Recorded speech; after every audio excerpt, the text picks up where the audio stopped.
Explicit instruction. Let's talk about it. So a lot of times parents hear your kiddo needs explicit instruction or explicit instruction might help here. So I want to go ahead and tell parents what explicit instruction actually is, because oftentimes parents are told that but not explained what that actually is. So today I'm going to explain what explicit instruction is and dispel some myths that are common around it. Explicit instruction is just a method of teaching. Some of our kiddos need it, others don't, but everybody benefits from explicit instruction. I like to say it's just good teaching, really. But explicit instruction means the student is told what they're going to be learning. The skill is modeled step by step, practice is guided, and feedback is immediate. So nothing is assumed and nothing is left to figure out. And teaching happens in real time, not after the fact. So a few things to clarify about explicit instruction. It's not only for special education. It's not a program. It's not a placement, and it doesn't automatically mean a one-on-one. There's lots of ways to learn, right? Some kids learn through observation, self-discovery, guided discovery, and many of our kiddos do not. And that's especially kids with learning disabilities, executive functioning challenges, task initiation and completion. So if a child can't start a task, stay with a task, or understand it, figure it out isn't going to work. This comes up a lot in social skills. Many kids are going to watch their peers and learn social rules that way. Other kids are not going to. An example of this would be walking through the lunch line in the cafeteria. Many kids are going to watch and observe and understand that you stand behind the person in front of you, you wait your turn, you take your tray when it's your turn, you move along quietly and check out.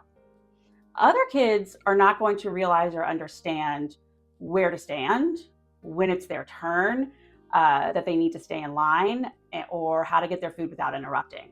That skill for these kiddos is going to have to be explicitly taught.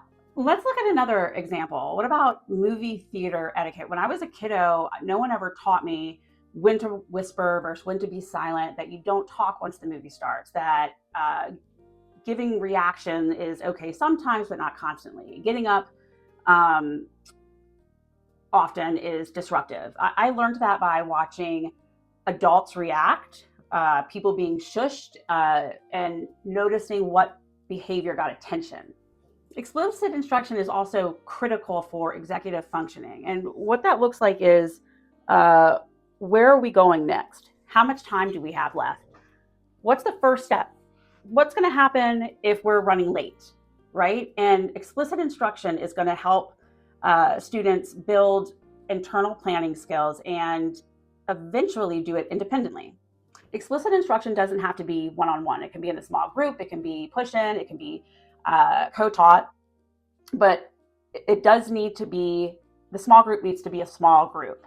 This is a high level of support for kiddos that aren't making progress, within the group, that need repetition, that need immediate feedback. So you can't wait until 3 steps later in the instruction and then go back and say, what's wrong?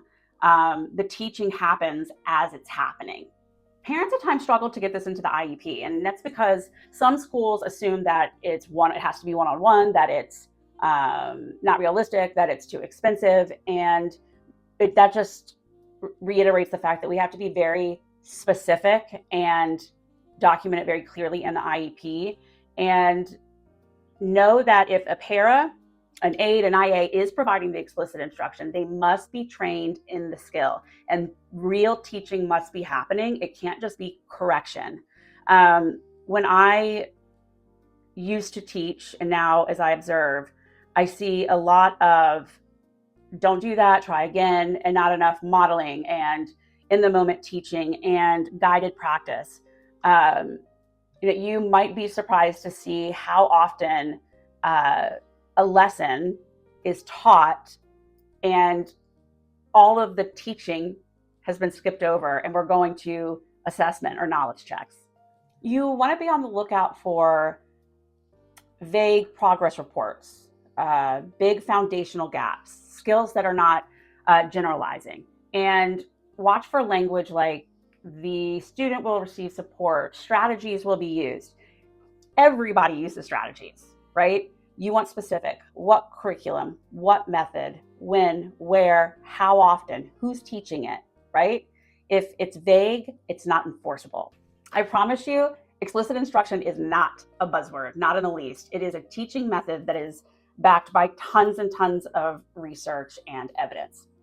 And for many kids, it's the difference between making progress and staying stuck. If your child needs it, it needs to be clearly defined, delivered, and monitored.